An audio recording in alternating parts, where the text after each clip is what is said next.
ago, they did another survey, and they, just as they were completing the project of tearing out all the landlines because nobody wanted them anymore, it was, we want universal Wi-Fi and all that kind of stuff. All that new stuff. Yeah, it all changed in less than 15 That's so years. crazy. I would have never thought a landline. Oh, yeah. I can't remember the last time I had a landline in my house. No, We don't have one. Really? My parents Or, I mean, still have like, one, and that's the it. phone. Yeah, you just have your cell phone. booths too, like. Yeah. Yeah, you don't see like off the road telephones or anything. No. So we're doing a story on you guys, you and Brett. What is your most important job as a walk-on? My most important job would probably have to be either encouragement and really just getting the team ready for the next game, because we do a lot of scout team stuff, running over plays and stuff. But other than that, we really try to keep the energy up in practice, because sometimes when the energy gets down, that's when you start to run and whatnot. And when the energy's up, obviously everybody's at another level. So that's really where Brett and I come in. When everybody's down, tired, we try to be the loud, obnoxious ones, and then it really starts to get the mood enlightened a little bit, and everybody just starts to. It's like a whole new team. It's like a whole new practice. How do you be a good practice player, or a good scout team player, I should say? You do your role, play your role. When you get assigned a job or a team, you're assigned a person.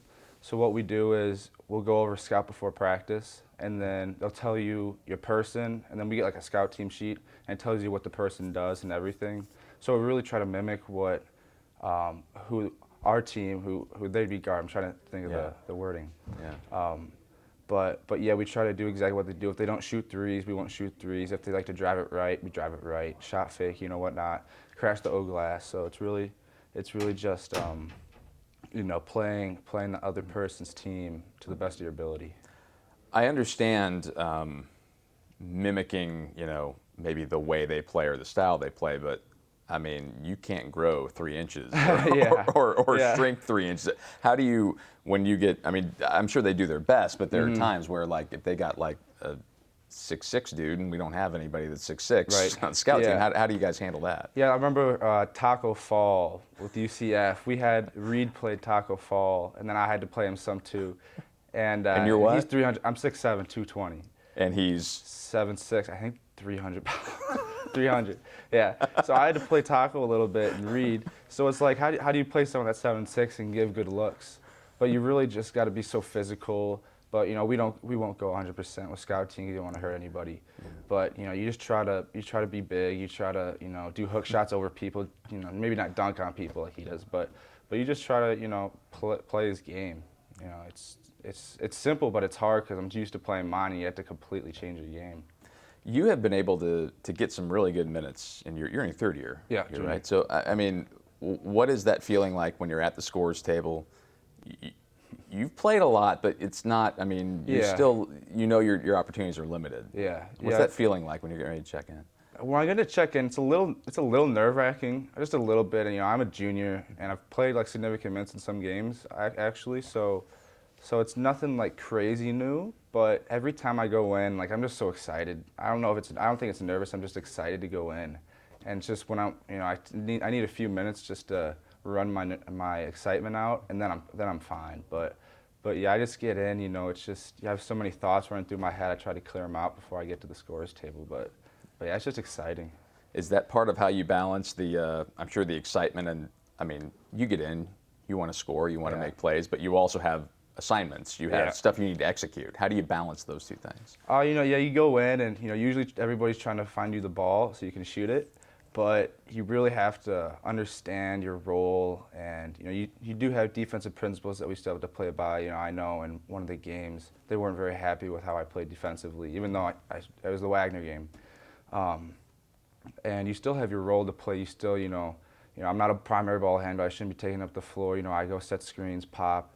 And it's really just knowing your job. You just have to do the same thing every game, whether you get a lot of minutes or not a lot of minutes. So you start hearing that from the student section. Feed the wolf. Yeah. What the first time you heard that? What's going through your mind? I didn't. The first time when they started chanting "We want Wolf" in the Wagner game, I wasn't expecting, nor was any of the coaches. So I was like looking around. I was like, what's going on? What is this?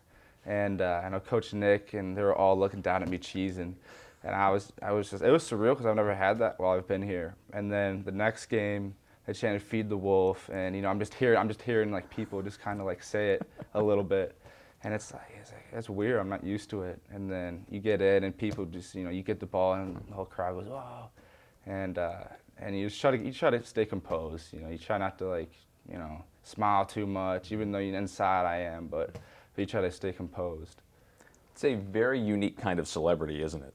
It is, yeah. You could say that, yeah. Unique. What's it like on campus? Do people know you more? No, I wouldn't say, not really. Not really. It's not like, I go past people and they're like, oh, what's up? There's Wolfman. Yeah. I mean, maybe like once or twice a week or something, but it's nothing like, it's nothing crazy. Yeah. I had someone chanting, "We want Wolf," walking by, which was pretty funny. I thought that was hilarious, but other than that, no, it's really just a normal day. Where were you on campus when that happened? I was on my way to art class, and actually I was coming from art class. I was going home, and I was walking out, and someone was walking in, and they're like, "We want Wolf," really quiet in my ear. I was like, yeah, all right. That's ridiculous. Yeah, that was funny. That was a funny moment. When you banged that 3 to hit 100 the other day, how'd that feel? It was cool. It was awesome. I didn't know what to do after because I shot it, and then I knew it was going in right when I left my hands. It looked good.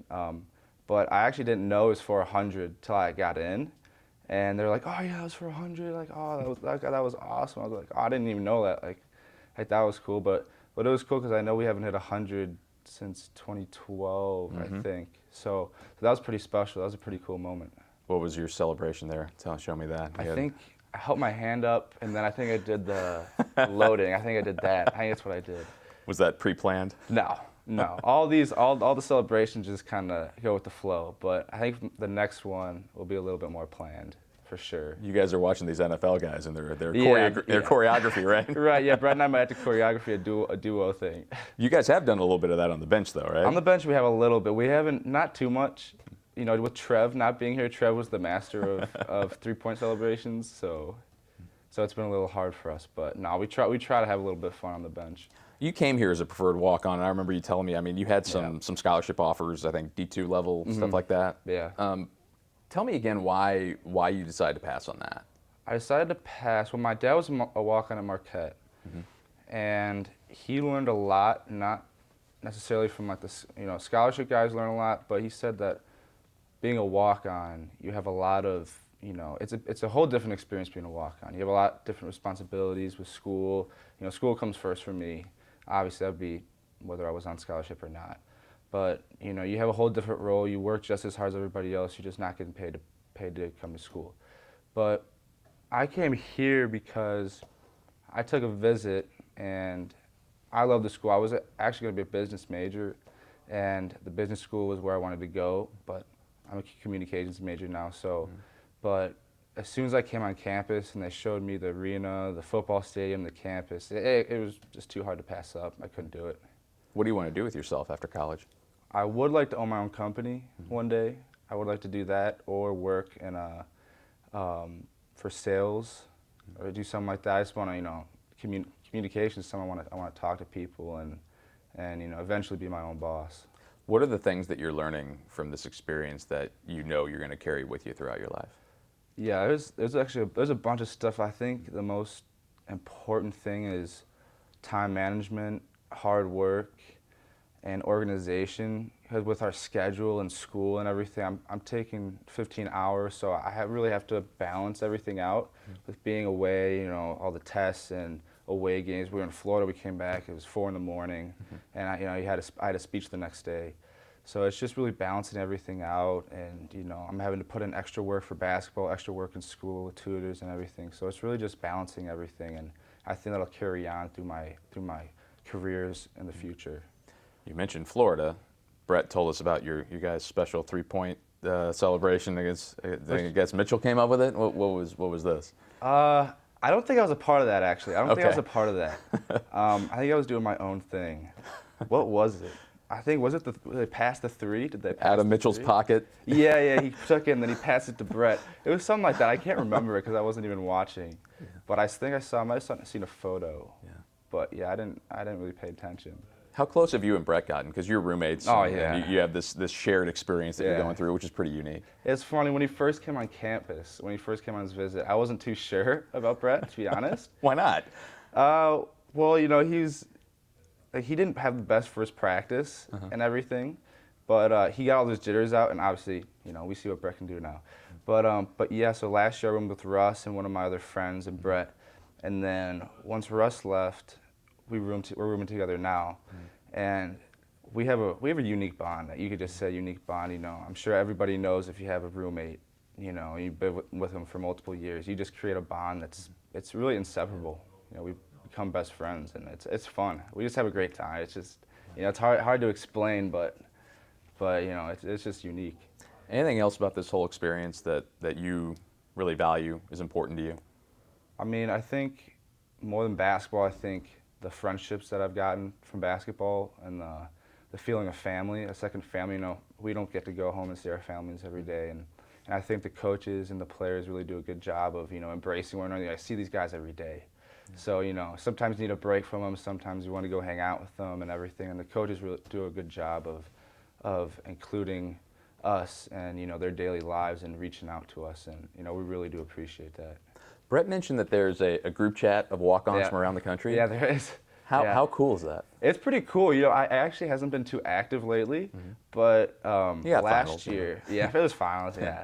But last year, oh my gosh, everybody would just be blabbering because we all watch each other's games and stuff, and we'll say stuff, and, you know, a lot of times people will tweet or like, yo, go like my tweet or go share it. You know, I'm trying to get, like, you know, for school or something, so we'll like help them out and everything. But yeah, it's pretty cool. You know, I don't think a lot of the scholarship guys have that, but you know, it's kind of like a secret group that we have. Probably, sure, not a lot of people know about that, but Unique fraternity, it sounds yeah, like. unique fraternity. You can say that. Yeah. Am I forgetting anything? I think we got it. Yeah. Get ready to go practice, man. Wear all your different hats you got to wear.